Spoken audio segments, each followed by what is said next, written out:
नमस्कार दोस्तों, आज स्टार्ट करेंगे स्ट्रक्चर एनालिसिस का एक टॉपिक है।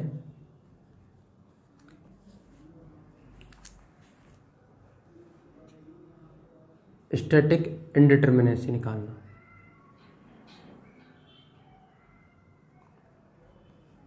आज ये 10-15 मिनट का वीडियो आपको पूरा 1 से 2 नंबर दे के जाएगा एग्जाम में।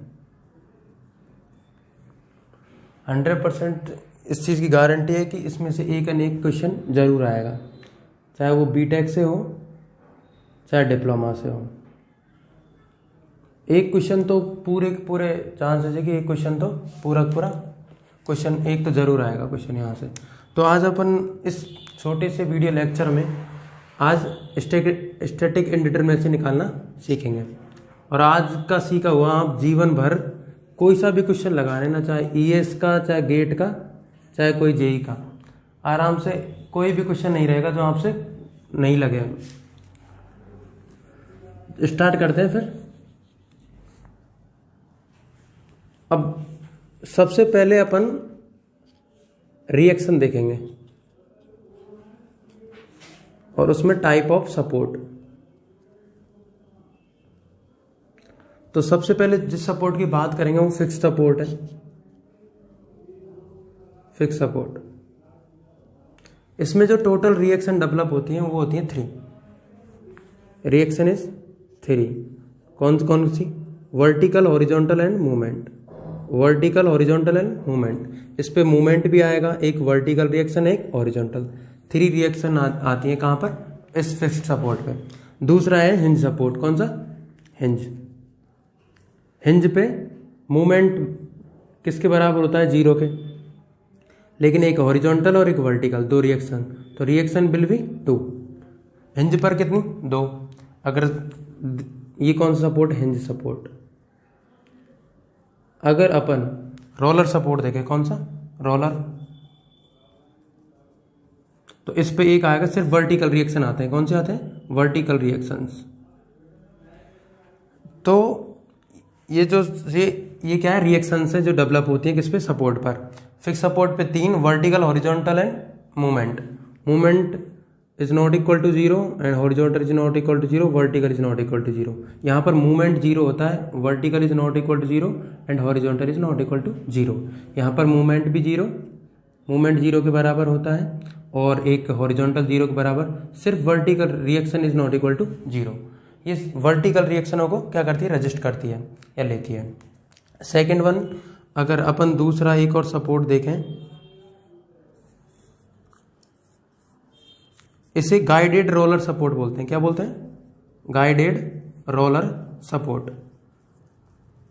इस पर जो टोटल रिएक्शन जो डेवलप होती है वो होती है, कितनी होती है? 2। एक मूवमेंट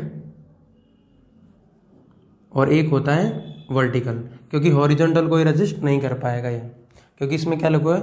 रोलर है। कैसा है? गाइडेड रोलर सपोर्ट है।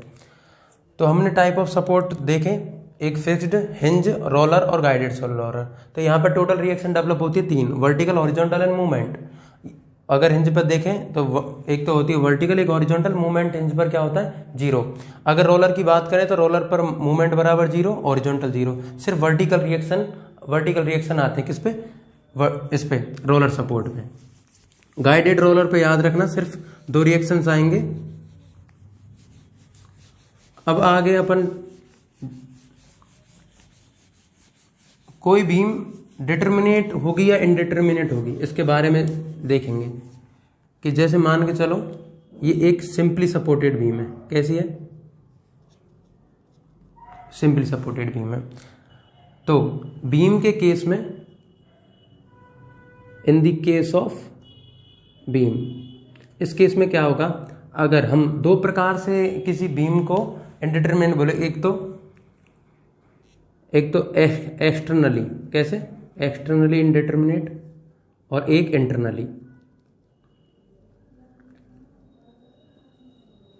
इंटरनली।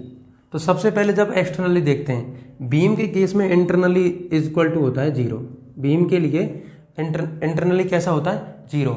और एक्सटर्नली ये अपना सीधा सा इसका एक फॉर्मूला है, क्या? Reaction minus S.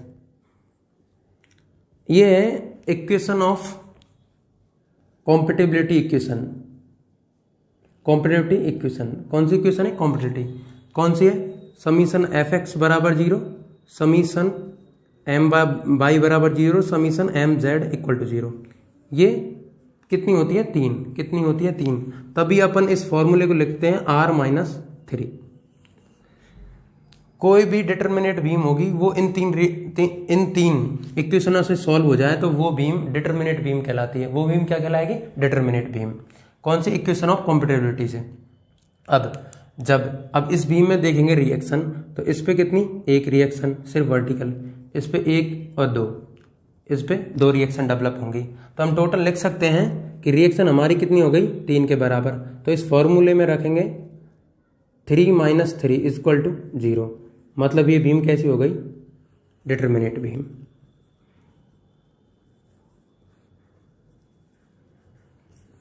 कैसी हो गई? डिटर्मिनेट। अगर मान के चलो ये वैल्यू आती, अगर 0 आती है तो इसे बोलेंगे डिटर्मिनेट। अगर ये वैल्यू 1 आती है तो इसे बोलेंगे इनडिटर्मिनेट। कौन सी? इनडिटर्मिनेट।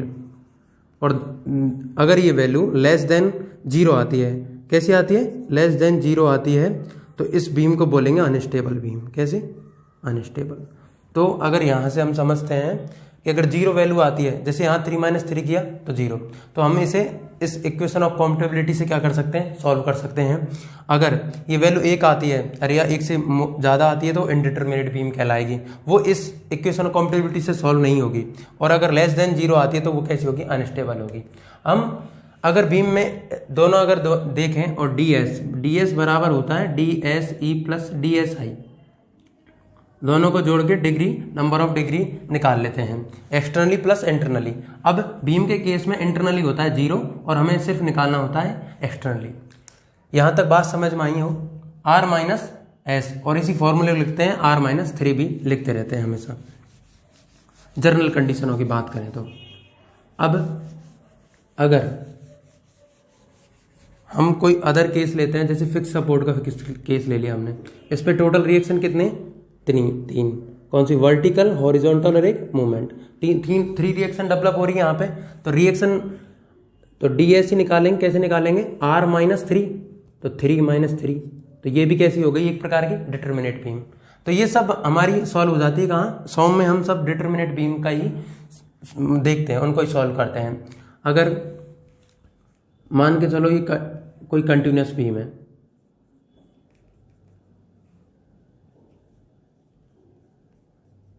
ये कंटिन्यूस बीम हो गई। अब इस पे एक रिएक्शन, इस पे एक रिएक्शन, इस पे 2 रिएक्शन, तो टोटल कितने हो गए? 4 रिएक्शन। और फॉर्मूला R-3, तो कितने हो गए? 1। तो ये कैसी है? एक इनडिटर्मिनेट बीम है। कैसी है? Indeterminate beam. तो हमने यहां से निकालना सीख लिया, किसके लिए? बीम के लिए। अब ऐसे ही अपन को रिएक्शन पता होंगी तीनों चारों की, तो अपन ऐसे निकाल लेंगे बीम के केस में। अगर यही बात करेंगे किसके केस में? अगर ऐसी बीम देखते हैं, इसके लिए भी सेम DSE बराबर R-3, तो 3 रिएक्शन और 3 रिएक्शन, तो number of reaction is 6 - 3 = 3। Total कितने हो गए? 3 और 3 कितना? 6। 6 - 3 = 3, तो टोटल कितने आ गए? 3 आ गई। फिर अब अगर इसके बाद अपन ने बीम की बात करी, अब कोई सी भी बीम का अपन ऐसे डायरेक्ट इस फॉर्मूले से इस तरीके से निकाल सकते हैं। अगर अपन फ्रेम के लिए बात करें, किसके लिए? फ्रेम के लिए। फ्रेम के केस में बात करते हैं, तो फ्रेम के केस में DSE निकलता है इसी फॉर्मूले से R-3 से, लेकिन DSI निकलता है कैसे? 3 × number of loop cuts open. जैसे जो लूप बनता है उसे कट करने के लिए कितने नंबर है, तो उसे इसे गुणा कर देंगे और फिर DSE + DSI को क्या कर देंगे? अपन जोड़ देंगे, तो अपने इसकी डिग्री आ जाएगी। सबसे पहले क्या करेंगे? अगर मान के चलो अपन कोई केस ले लेते हैं ऐसा,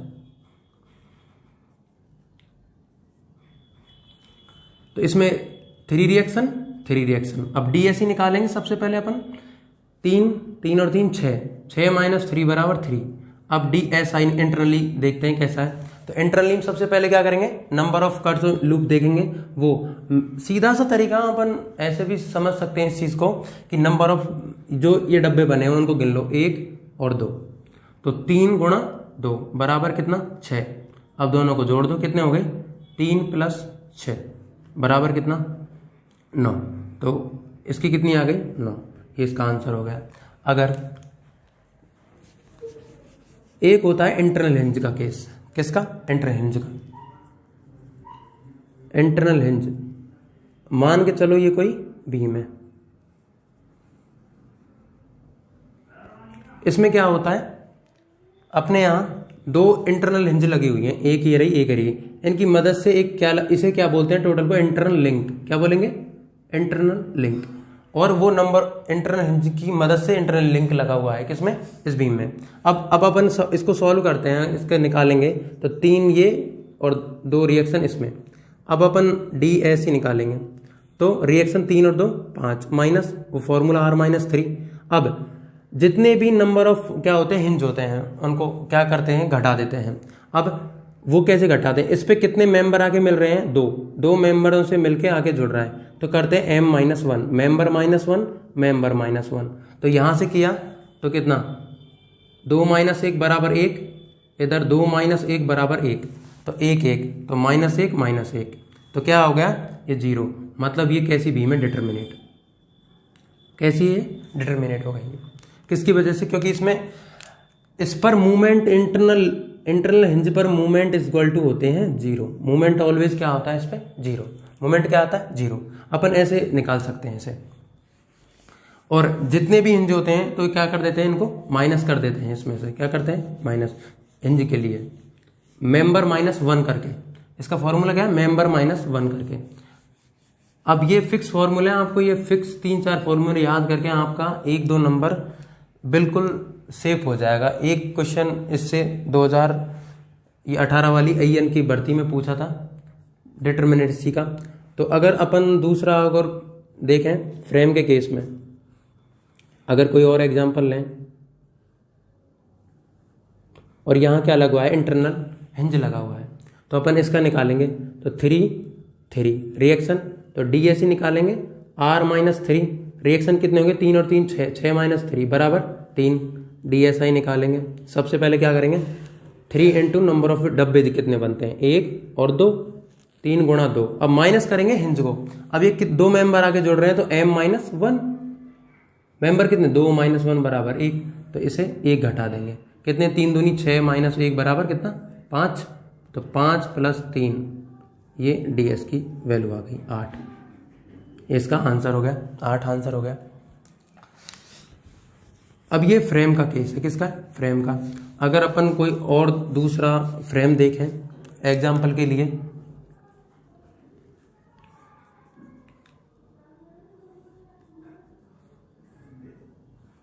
ये देखें और मान के चलो यहाँ क्या लगा हुआ है एक लिंक लगा इंटरनल हिंज लगा हुआ है, तो इसको कैसे करेंगे वही DSE बराबर रिएक्शन कितनी 3 3 दूनी 6 3 3 9 9 - 3 बराबर 6। DSI निकालेंगे इसके लिए 3 इंटू 1 ही बन रहा है, इधर नंबर ऑफ लूप कितने बन रहे हैं 1, तो 1 हो गया 3 इंटू 1।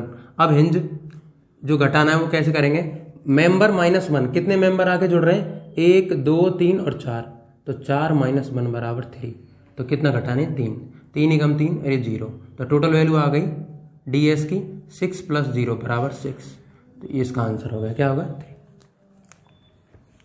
ये हो गया बीम और किसके केस के लिए फ्रेम के केस के लिए। सीधा सा फंडा है, इसके 2 फॉर्मूले अपन को याद रखने हैं कि बीम के केस में सिर्फ DSE एक्सटर्नल निकलता है और DSE निकलता है। DSI इसके लिए क्या होता है 0 बराबर, और इसका फॉर्मूला R-3। अगर फ्रेम में के केस में देखें तो सिर्फ क्या निकलता है DSE निकलेगा, और DSE कैसे निकलेगा सेम R-3। अगर और इसके DSI देखें इंटरनली तो वो निकलेगा 3 into number of cuts to loop. ठीक है, यहाँ तक बात समझ में आई बीम का इसका।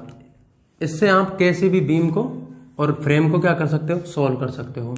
अब अपन आगे बात करेंगे किसकी, अब मान के चलो कोई आर्च ले लेते हैं, क्या ले ले आर्च ले लिया अपन ने,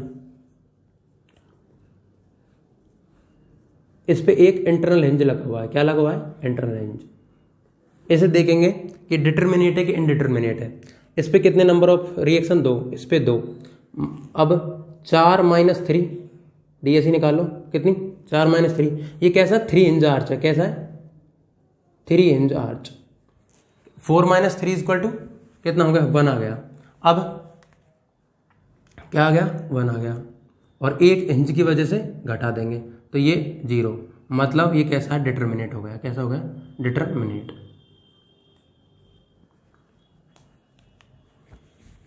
सेकंड अपन चलते हैं, अब आर्च हो गया। अब सीधी से अपन पर ट्रस पे चलेंगे, बीम हो गया, फ्रेम हो गया, ट्रस पर देखेंगे, किस पे देखेंगे ट्रस पर। ट्रस के सबसे पहले फॉर्मूले, डीएसई निकलेगा इसके लिए R-3 सेम, लेकिन डीएसआई का फॉर्मूला M-2J + 3। अगर अपन डायरेक्ट एक फॉर्मूला और लिखते हैं लोग, ds बराबर कैसे लिखते हैं कि M-2J + 3 + R-3, तो ये क्या 3 से 3 कट जाएगा, तो ये M-2J + R, ये फॉर्मूला है ds का डिटर्मिनेशन निकालने का, किसके लिए ट्रस के लिए, किसके लिए ट्रस के लिए। ये डायरेक्ट फॉर्मूला भी यूज ले लो, लेकिन मैं हमेशा, अगर आप अलग अलग सॉल्व करते हो तो गलती होने के चांसेस क्या हो जाते हैं, पूरे पूरे कम हो जाएंगे आपके गलती होने के चांस। थोड़ा टाइम लगेगा, लेकिन अलग अलग करना, आराम से क्वेश्चन सॉल्व हो जाएगा आपसे। ये कोई अगर एग्जाम्पल ले लो आप, ये कोई ट्रस ले लिया अपन ने, अब इसका निकालेंगे, पहले डीएसई अलग से निकाल लेते हैं। कितने रिएक्शन, 2 रिएक्शन कितने 4 - 3 इक्वल टू कितना होगा 1। अब DSI निकालेंगे इंटरनली, तो कैसे निकालेंगे, नंबर ऑफ मेंबर गिन लो, 1 2 3 4 5 6 7 8 और 1 9, मेंबर कितने 9, और जॉइंट 1 2 3 4 5 6 6 दूनी 12, 6 × 2 + 3, तो ये कितने हो गए 6 दूनी 12 + 3, 9 और 3 12, 12 - 12 0, और यहाँ कितना आ गया 1, तो टोटल डीएस की वैल्यू 0 + 1 मतलब 1 आ गई, तो नंबर ऑफ डिग्री इज 1। ऐसे अपन किसी भी ट्रस के लिए क्या कर सकते हैं, सॉल्व कर सकते हैं। M-2J + 3 और डीएस निकालेंगे R-3 से। अपन कितने भी मेंबर हो, कितने भी हो, वो सब के लिए क्या कर सकते हैं, कैलकुलेट कर सकते हैं इजीली। तो मोस्टली जो क्वेश्चन बनेंगे वो अपन के यहीं से कवर हो जाएंगे। आप इन मोटे मोटे अलग बीम के लिए, फ्रेम के लिए और ट्रस के लिए, तो आपको टोटली 3 फॉर्मूले याद रखने डीएसई निकालने के। इसमें डीएसआई इक्वल टू होता है 0 बीम के लिए, और R-3 फ्रेम के लिए सेम डीएसई R-3, और डीएसआई होता है 3 × number of cuts to loop, और इसके लिए डीएसई होगा कितना R-3 और डीएसआई होगा M-2J + 3। तो अपन इसके लिए डायरेक्ट क्या कर सकते हैं, कैलकुलेट कर सकते हैं इन 3 फॉर्मूलों के बेसिस पे। अब आपको मैंने तरीका बता दिया है, और आप इजीली आप कोई सा भी क्वेश्चन इनकी मदद से आप number of degree of freedom निकाल सकते हो। Thank you. अगर ऐसी वीडियो आपको चाहिए तो हमारे चैनल को सब्सक्राइब करें। Thank you.